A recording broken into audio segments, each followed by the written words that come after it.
दिखेगा।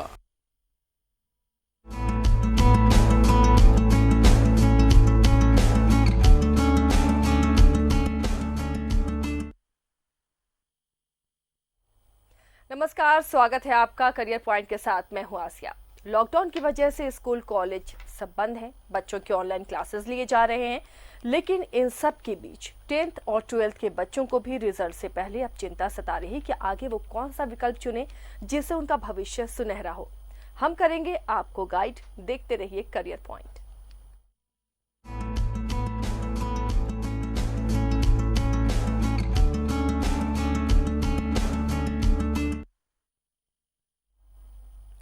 बच्चों को आगे क्या बनना है, क्या इनकी ख्वाहिश है, इन सब चीजों को दरकिनार कर कई बार पेरेंट्स अपने चॉइस उन पर थोप देते हैं या बच्चे दूसरों को देखकर उनकी नकल कर उस विषय का चुनाव कर लेते हैं जो उनके करियर के लिए घातक होता है।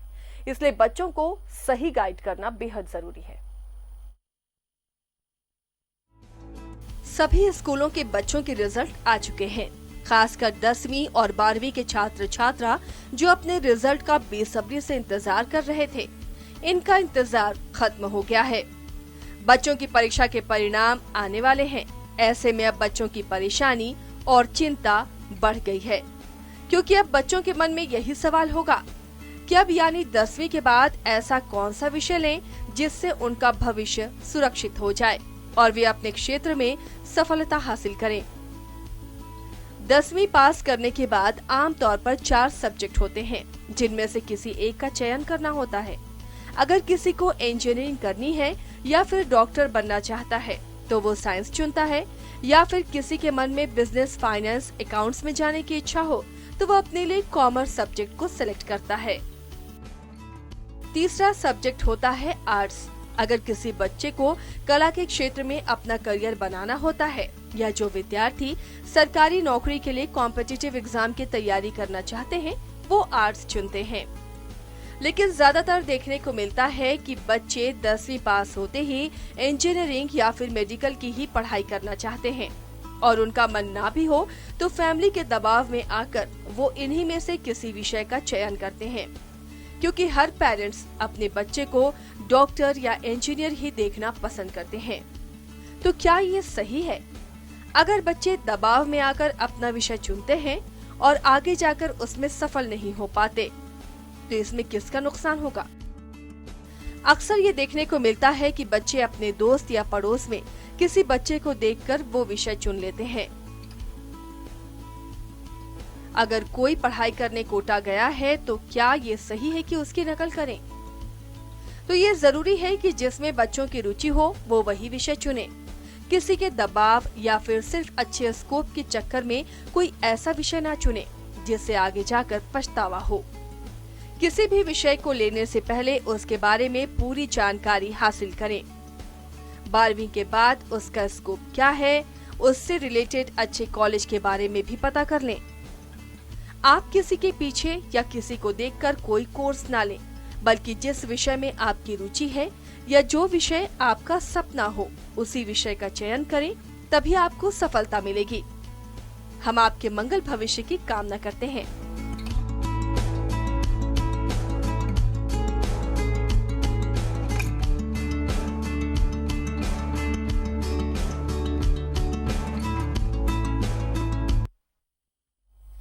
तो चलिए इन्हीं सब मसलों पर हम बातचीत करेंगे कि कैसे आप अपने करियर को संवारें और कौन सा सब्जेक्ट आपके लिए बेहतर होगा। लॉकडाउन चल रहा है, ऐसे में आप अपना कीमती वक्त, कोचिंग संस्थान बंद है, कैसे उसे यूटिलाइज घर पर करें, इन सब चीजों को हम एक्सपर्ट्स के जरिए समझने की कोशिश करेंगे। इस वक्त हमारे साथ स्टूडियो में खास मेहमान मौजूद हैं।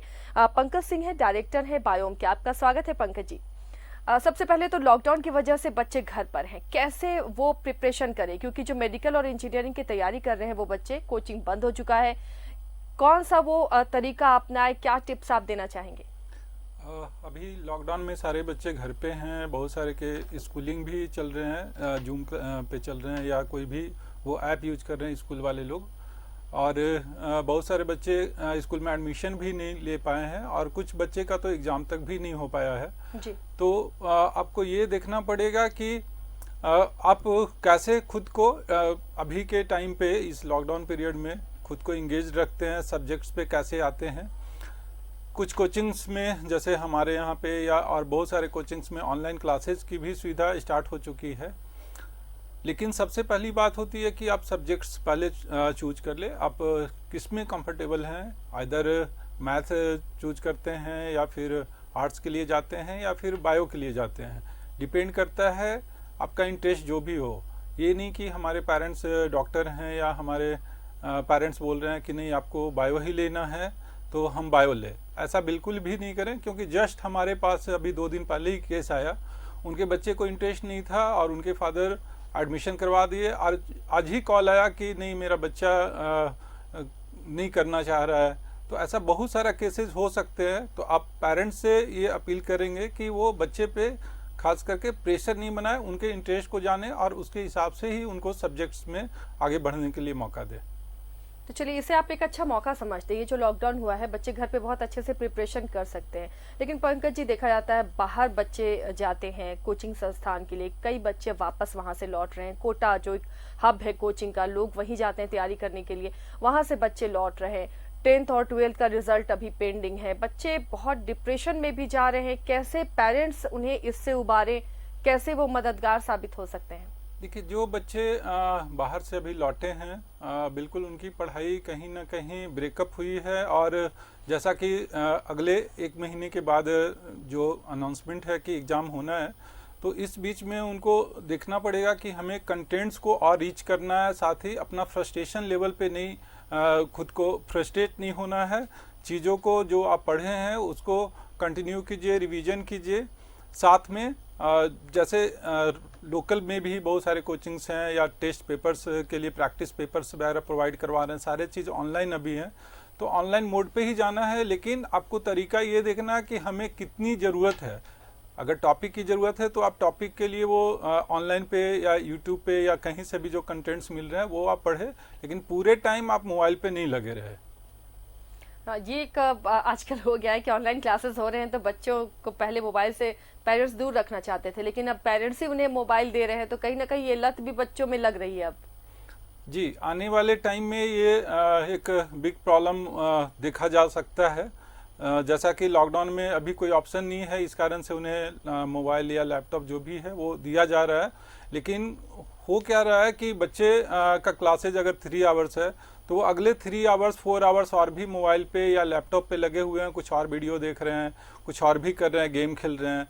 तो कहीं ना कहीं ये प्रॉब्लम क्रिएट होगा और ये हमें लगता है कि हेल्थ के लिए भी एक इशू हो सकता है कि एक छोटा बच्चा या लगभग 8 से 10 साल के बच्चे भी ऑनलाइन पे जा रहे हैं। तो उसे क्या सलाह वैसे में देंगे, कैसे पेरेंट्स इन सब चीज़ों को टैकल करें? बच्चों को कैसे बीच में ब्रेक दिलाए, या मोबाइल से सिर्फ पढ़ाई तक ही बच्चे सीमित रहें, ऐसा नहीं है, फिर वो बहाना बनाने लगते हैं उसमें गेम खेलने या कुछ और करें, इन सब चीज़ों से कैसे दूर रखें? बिल्कुल, उनको पेरेंट्स को ये नोटिस करते रहना पड़ेगा, देखते रहना पड़ेगा, खास करके छोटे बच्चे को, कि वो उनका क्लास आवर जो है वो क्लास आवर पे उनके साथ में बैठने का कोशिश करें। क्योंकि हो सकता है वो घर पे अभी रह रहे हों या फिर कहीं ऑफिस वगैरह जाते होंगे, तो उनकी मदर देख सकती है इन चीज़ों को, क्योंकि ये आगे आने वाले टाइम के लिए प्रॉब्लम क्रिएट कर सकता है। तो जितनी देर की क्लासेज रहती है उसके बाद उनसे मोबाइल ले लिया जाए और फिर से जब क्लास का टाइम होता है तभी उन्हें वो दिया जाए। चलिए, तो ये ध्यान देना पड़ेगा पेरेंट्स को भी, क्योंकि लॉकडाउन है, ऐसे में ऑनलाइन क्लासेस हो रही है, मोबाइल पे बच्चे क्लास कर रहे हैं, लेकिन इन सब के बीच कहीं उन्हें मोबाइल की लत ना लग जाए, जिससे बार बार डॉक्टर्स भी कहते हैं कि बच्चों को दूर रखिए मोबाइल से। ये उनकी सेहत के लिए भी बेहद खतरनाक है। लेकिन कहीं ना कहीं ये लत लगाता हुआ नजर आ रहा है ये ऑनलाइन क्लासेस जो आजकल हो रहे हैं। बच्चे कैसे पढ़े इस दौरान, खासकर विषय पर आते हैं पंकज जी। 10th और 12th के जो बच्चे हैं, खासकर 10th की अगर बात करें, रिजल्ट हालांकि पेंडिंग है, अभी कई बच्चों के एग्जाम भी नहीं हुए हैं, लेकिन वो कैसे अपने करियर का चुनाव करें? क्योंकि हर माँ बाप चाहता है उसके बच्चे डॉक्टर या इंजीनियर बने, वो प्रेशराइज करते हैं बच्चे को कि आप साइंस लें, मैथ लें, बायो लें। तो कैसे बच्चों पर ये जो प्रेशर माँ बाप डालते हैं, माँ बाप क्या करें, बच्चों के साथ वो कैसा बिहेव करें, कैसे उनके इंटरेस्ट को समझें? हमें लगता है कि जिन बच्चे के माइंड में सब्जेक्ट्स को लेके प्रॉब्लम होता है वो 9th 10th के आसपास में ही, जब वो 9th 10th के क्लासेज में रहते हैं उस समय ही वो उनके दिमाग में आ जाता है कि हमें मैथ पे जाना है, बायो से जाना है या और भी कोई सब्जेक्ट्स के थ्रू जाना है, कॉमर्स के जाना है या आर्ट्स से जाना है।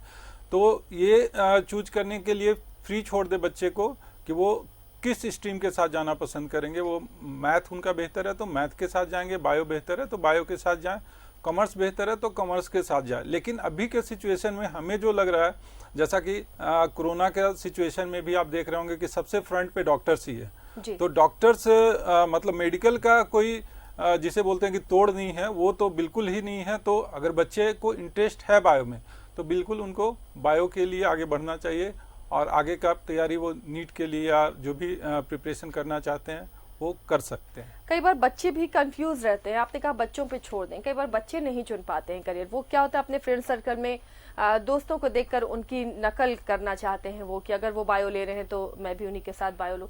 तो ये कहाँ तक सही है? कैसे माँ बाप भी पहचाने कि बच्चे का इंटरेस्ट क्या है? देखिए, वो उनके क्लास में जब एग्ज़ाम होते हैं या फिर उनको सब्जेक्ट्स पे कभी हम देख लिए कि क्या पढ़ रहा है, तो अगर ज़्यादा टाइम वो जिस सब्जेक्ट्स पे इंटरेस्ट दिखा रहा है, जो सब्जेक्ट पढ़ रहा है, उससे भी हमें पता चल जाता है कि इसे किस सब्जेक्ट्स में ज़्यादा रुचि है। उससे भी उनके पेरेंट्स डिसाइड कर सकते हैं कि इन्हें क्या आगे का सब्जेक्ट्स दिवाया जाए या फिर उनको बताया जाए कि नहीं आप ये सब्जेक्ट्स लीजिए।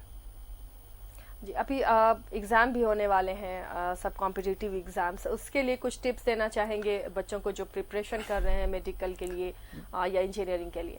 बिल्कुल, अभी जो बच्चे जस्ट 12th का एग्ज़ाम दिए उसके बाद ही कुछ सब्जेक्ट्स भी बच गया मार्च से ही, जबकि लॉकडाउन शुरू हो गया। जिस समय उनको तैयारी का मेन टाइम होता है, हम लोग उसे मानते हैं कि बोर्ड के जस्ट बाद 12th के जस्ट बाद मार्च और अप्रैल का जो सेशन होता है, उस टाइम पे वो पीक आवर होता है उनके कंपटीशन के लिए तैयारी करने के लिए। लेकिन सेम टाइम पे लॉकडाउन हो गया और वो सारे बच्चे कहीं ना कहीं घर चले गए। बहुत सारे के बुक्स वगैरह भी हमें लगता है कि कहीं हॉस्टल में रहते होंगे या फिर कहीं भी रूम लेके रहते होंगे, तो वहाँ भी उनका छूट गया है। तो उनको ज़्यादा परेशान होने का ज़रूरत नहीं है। आपका अगर नीट के लिए तैयारी कर रहे हैं या जेई के लिए तैयारी कर रहे हैं तो एनटीए अपने वेबसाइट पे भी मॉक टेस्ट देने के लिए अलाउ किया हुआ है और पर डे उनका एक टेस्ट पेपर भी आता है। आप उसके थ्रू भी ऑनलाइन आप टेस्ट दे सकते हैं। आप अपना प्रिपरेशन का एनालिसिस कर सकते हैं, देख सकते हैं कि हमारा क्या परसेंटेज आ रहा है। और अभी के टाइम में टॉपिक पे ज़्यादा नहीं जाना है, टॉपिक पे आपको ज़्यादा नहीं जाना है। अब जो पहले से जो आपका अच्छा टॉपिक है, जो जिस पे आपका ज़्यादा फोकस्ड है और जिस पे आप ज़्यादा स्कोर कर सकते हैं, उस टॉपिक को फोकस करके रखिए, उससे ही ज़्यादा स्कोर करने का भी कोशिश कीजिए आप। चलिए, अच्छी बातें बताई हैं। एक और चीज़ पंकज जी, सिर्फ इंजीनियरिंग और मेडिकल के अलावा भी अगर इन दोनों चीज़ों में बच्चे का इंटरेस्ट नहीं है तो वो 12th के बाद क्या उनके लिए बेहतर विकल्प हो सकता है? क्या देख रहे हैं आने वाले दिनों में, किस सब्जेक्ट की डिमांड होगी, कौन सा करियर और बच्चों के लिए खुल सकता है? बायो और मैथ के अलावा कॉमर्स का भी बहुत सारा स्कोप है और भी जैसे हॉस्पिटल मैनेजमेंट का कोर्स होता है। आप जिस फील्ड में आप बेहतर करना चाहते हैं वो हर चीज़ यहाँ पे अवेलेबल है आज के टाइम में। पहले जैसा नहीं था कि कुछ फिक्स्ड करियर के लिए सब्जेक्ट्स हुआ करता था। अभी ऐसा आ गया कि आप जिस सब्जेक्ट्स में जाना चाहे, आप सिर्फ फिजिक्स में इंटरेस्ट है तो फिजिक्स के लिए भी आपका केमिस्ट्री में है, बायो में है, बायो में तो बहुत सारा चीज़ है, बायोटेक है, आप एग्रीकल्चर जाना चाहते हैं, फॉरेस्ट्री जाना चाहते हैं, वेटनरी साइंस है, वैसा बहुत सारा स्कोप है। डिसाइड आपको करना है कि आपको किस सब्जेक्ट्स में रुचि है। चलिए, तो बहुत कुछ बच्चों के ऊपर ही निर्भर करता है और पेरेंट्स को उन्हें गाइड करते रहना चाहिए कि उन्हें कौन सा सब्जेक्ट पसंद आ रहा है या किस में वो बेहतर कर रहे हैं। इसके लिए क्लास टीचर्स भी क्या मदद कर सकते हैं पंकज जी? बिल्कुल मदद कर सकते हैं। अगर कोई क्लास टीचर जो बच्चे को 9th और 10th में पढ़ाए हों, उन्हें पता होता है कि इस बच्चे का इंटरेस्ट किस चीज़ में है, तो वो भी गाइड कर सकते हैं। या फिर पर्सनली पेरेंट्स उनके जिन बच्चे के पेरेंट्स टीचर्स के कांटेक्ट में हैं, उन्हें वो कांटेक्ट करके और पूछ सकते हैं वो चीज़। चलिए, तो पेरेंट्स और टीचर्स, अगर बच्चे जैसे जैसे बड़े हो रहे हैं उनके साथ पेरेंट्स इंटरेक्ट करें टीचर्स के साथ, तो बहुत आसानी हो सकती है बच्चों का करियर में चुनाव में, क्योंकि बच्चों के साथ टीचर्स काफ़ी समय बिताते हैं तो वो समझ पाते हैं कि बच्चे का इंटरेस्ट किस सब्जेक्ट में है और किस सब्जेक्ट में नहीं है। तो अगर पेरेंट्स उनके साथ बातचीत करते हैं तो बहुत हद तक ये प्रॉब्लम सॉल्व हो सकता है। इसके अलावा कई ऐसे ऑप्शंस पंकज जी ने बताए हैं कि बहुत सारी चीज़ें हैं, सिर्फ डॉक्टर और इंजीनियर ही ऐसा विकल्प नहीं रह गया है कि जिसमें आप करियर बनाएं। कई ऐसे और ऑप्शन अब आ गए हैं जिसमें आप बेहतर करियर का चुनाव कर सकते हैं और अपना भविष्य को संवार सकते हैं, सुधार सकते हैं। कई और बच्चों के मन में ऐसे सवाल होते हैं पंकज जी, कुछ और तरीके से आप गाइड कर सकते हैं क्या? काउंसलिंग की भी इस स्टेज में ज़रूरत पड़ सकती है? लॉकडाउन को ले लें, बच्चे घर पर हैं, काफ़ी लंबे समय से घर पर हैं, फ्रेंड्स के साथ वो नहीं मिल पा रहे हैं, शेयर नहीं कर पा रहे अपनी बातें, तो क्या लगता है कि ऐसे में काउंसलिंग की भी ज़रूरत पड़ सकती है कॉम्पिटिटिव एग्ज़ाम से पहले? बिल्कुल, अभी लॉकडाउन पीरियड में बहुत ज़रूरी है काउंसलिंग करना बच्चे को, क्योंकि एक टाइम ऐसा होता है जब कोचिंग में बच्चे हुआ करते थे और हम लोग उन्हें गाइड करते थे, टीचर से वो अपना पर्सनल डाउट्स पूछते थे, उन्हें क्या प्रॉब्लम हो रहा है, सब्जेक्ट्स पे कैसे करना चाहिए, सब्जेक्ट्स नहीं हो पा रहा, क्वेश्चंस नहीं बन पा रहा।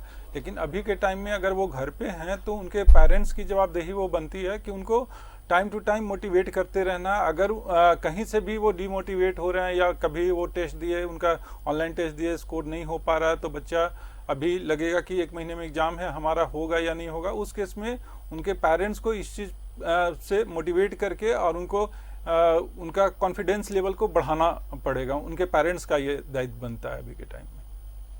चलिए, ये भी एक बहुत अहम मोड़ आ जाता है काउंसलिंग, जिसकी अब वकालत की जा रही है तमाम स्कूलों में कि बच्चों को काउंसलिंग वो करते रहे। स्कूल भी बहुत ज़्यादा प्रेशर होता है, कॉम्पिटिटिव युग अब आ गया है पंकज जी, बहुत ज़्यादा बच्चों पर प्रेशर है, माँ बाप भी प्रेशर बनाते हैं, स्कूल प्रेशर बनाता है, उनके बहुत करियर को लेकर भी बच्चे बहुत छोटे से अब जागरूक होने लगे हैं, तो ये प्रेशर बहुत छोटे से होता है, पढ़ाई का बोझ बढ़ता जा रहा है, कॉम्पिटिशन बढ़ता जा रहा है। ऐसे में काउंसलिंग की बहुत ज़रूरत है। बच्चों को इन सब के अलावा, काउंसलिंग के अलावा और किस तरीके से हम घर पर उन्हें तनाव मुक्त रख सकते हैं? बच्चे को फ्री छोड़िए। हमें लगता है कि बहुत सारे पेरेंट्स का ये रहता है कि पूरे टाइम उनको पढ़ाना है, 99% और 95% परसेंटाइल वाले चक्कर में नहीं रहना है। बच्चे को छोड़ दीजिए सब्जेक्ट्स पे। हाँ, उसे ये मॉनिटरिंग करना चाहिए कि वो कर पा रहा है, नहीं कर पा रहा है। अगर नहीं कर पा रहा है तो बेसिक नॉलेज उसको देना है, वो खुद ही आगे जाके वही इम्प्रूव कर जाता है। अभी से ऐसा नहीं है कि अगर कोई बच्चा 6-7 क्लास में है तो वो 11-12 के चीज़ों को अभी से जानने लगेगा। टाइम के हिसाब से सब कुछ बच्चा समझने लगता है।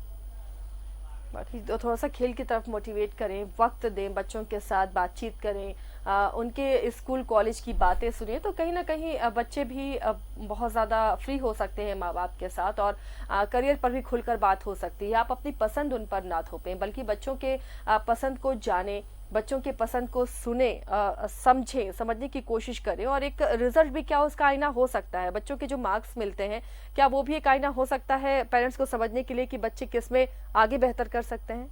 हाँ, ये हो सकता है, लेकिन कोई श्योर नहीं होता है, क्योंकि कभी कोई सब्जेक्ट्स में एग्जाम है, एग्जाम के दिन भी खराब हो सकता है, तो वो आईना तो बिल्कुल नहीं हो सकता है। इंटरेस्ट ही सबसे अच्छा ऑप्शन होता है कि हम हमारा सब्जेक्ट्स पे इंटरेस्ट किस में है, उसके हिसाब से ही हमें आगे के लिए चूज करके और आगे बढ़ना है। चलिए, तो आगे भी हमारे साथ पंकज जी बने हुए हैं और इसी तरह आपको वो गाइड करते रहेंगे, आपके करियर को लेकर कुछ और सवालों के जवाब भी हम उनसे ढूंढेंगे। फिलहाल एक छोटे से ब्रेक के लिए रुकते हैं, जब लौटेंगे।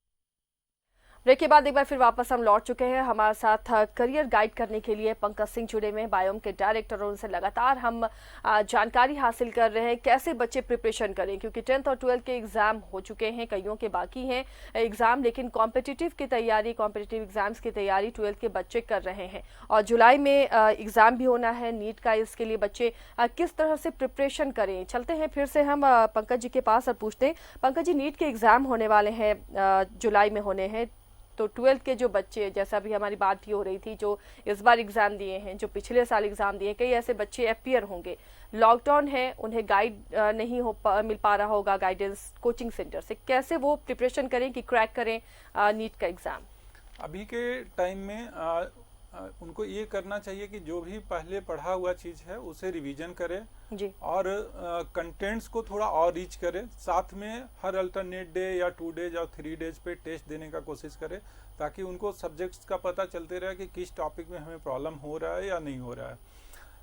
मेन सारे टॉपिक्स उनके पास होते हैं कि किस टॉपिक से कितना क्वेश्चन पूछा जाता है। प्रीवियस ईयर्स के पेपर्स को देखें, प्रीवियस ईयर्स के लगभग 8 to 10 ईयर्स का क्वेश्चन सारे बना के रखे। अभी घर पे बैठे हुए हैं तो प्रीवियस ईयर्स क्वेश्चंस बना ले, उससे उनको पता चलते रहेगा कि हमारा कितना परसेंटेज आ रहा है। और लास्ट ईयर्स के कट ऑफ को भी देखते हुए जाना है कि लास्ट ईयर कितना कट ऑफ रहा है और हमारे टेस्ट में कितना परसेंटेज आ रहा है।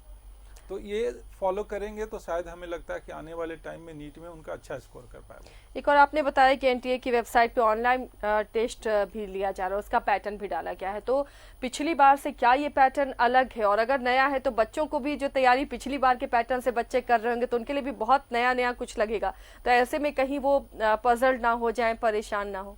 हाँ बिल्कुल, ये बहुत अच्छा क्वेश्चन है आपका, क्योंकि अभी हमारे पास भी पर डे इसी चीज़ के लिए आता है कि एनटीए के साइट पे जब हम लोग टेस्ट देते हैं तो उसमें कई ऐसे क्वेश्चंस होते हैं जो हमसे बनते नहीं है, बहुत टफ है, आउट ऑफ एनसीईआरटी है। तो आपको इससे पैनिक नहीं होना है, ये कोई पैटर्न नहीं है, ये मॉक टेस्ट है। मॉक टेस्ट का मतलब कुछ भी टेस्ट हो सकता है। ये आपको एक प्रैक्टिस के लिए दिया गया है पेपर, ना कि ये पैटर्न दिया गया है। तो लास्ट ईयर तो ऐसा तो नहीं कि इसी पैटर्न में आएगा, ऐसा कोई जरूरी नहीं, बिल्कुल नहीं। ऐसा लगभग अभी तक तो इस टाइप का कभी क्वेश्चंस नहीं पूछा गया हो, अचानक से कभी पैटर्न चेंज भी नहीं हुआ है। तो लास्ट 3-4 इयर्स में जो क्वेश्चंस का पैटर्न है वही रहेगा और एनसीईआरटी वेस्ट ही रहेगा। इसलिए आपको इससे पैनिक नहीं होना है कि हमारा एनसीईआरटी के बाहर से कोई क्वेश्चंस आएगा। अगर वो आता है तो लगभग समझिए कि 10% मैक्सिमम क्वेश्चन आएगा। अगर आप 10% क्वेश्चंस नहीं भी बनाएंगे तब भी आप टॉप 100 के रैंक पे रहेंगे। चलिए, तो ये तैयारी करनी है, और अगर सफलता नहीं मिलती तो इससे हताश भी होने की ज़रूरत नहीं है।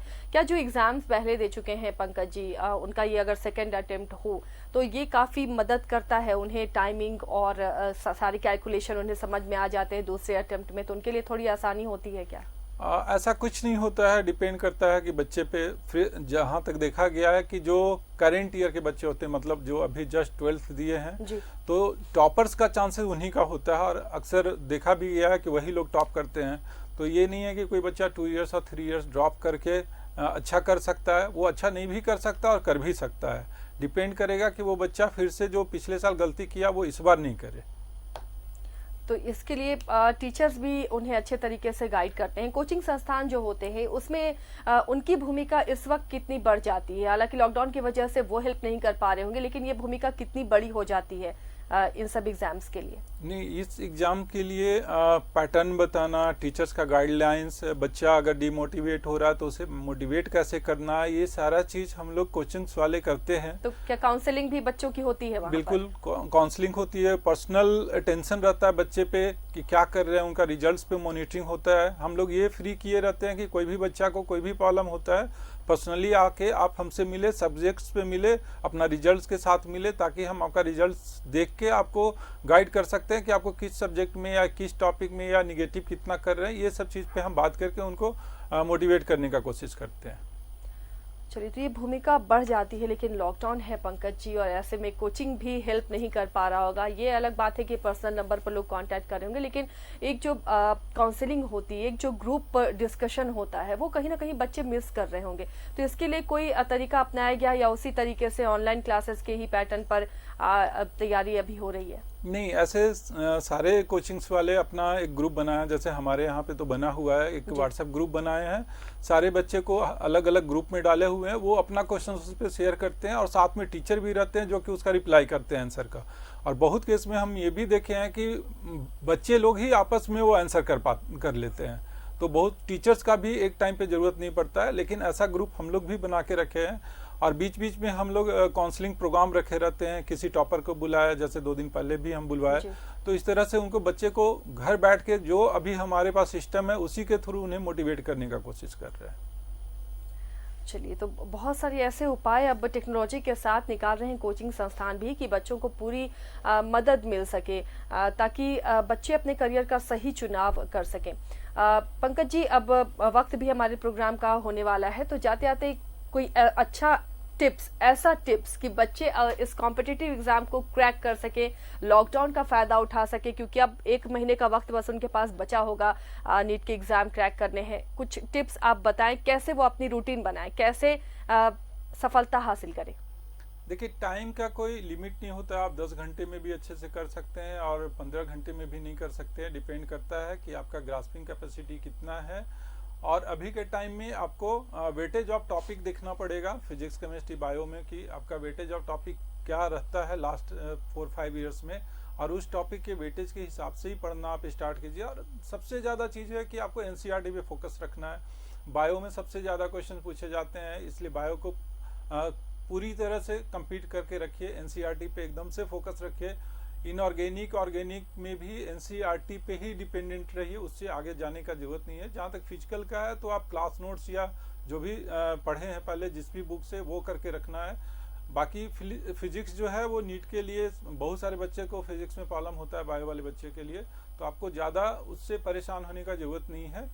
अगर फिजिक्स टफ होता है तो सबके लिए होगा, इजी होगा तब भी सबके लिए होगा। तो आप फिजिक्स में जो जिससे ज़्यादा क्वेश्चन पूछे जाते हैं, जैसे मॉडर्न फिजिक्स का हो गया या फिर इलेक्ट्रोस्टैटिक्स हो गया, करंट हो गया, मतलब 12th पोर्शन का जो भी टॉपिक है वो अच्छे से करके रखे। एसएचएम हो गया, रोटेशनल हो गया, ये सब सारे टॉपिक्स को आप अच्छे से कवर अप करके रखें। और प्रैक्टिस आप ज़्यादा से ज़्यादा जितना प्रैक्टिस कर सकते हैं, मतलब जितना टेस्ट पेपर बना सकते हैं वो करें।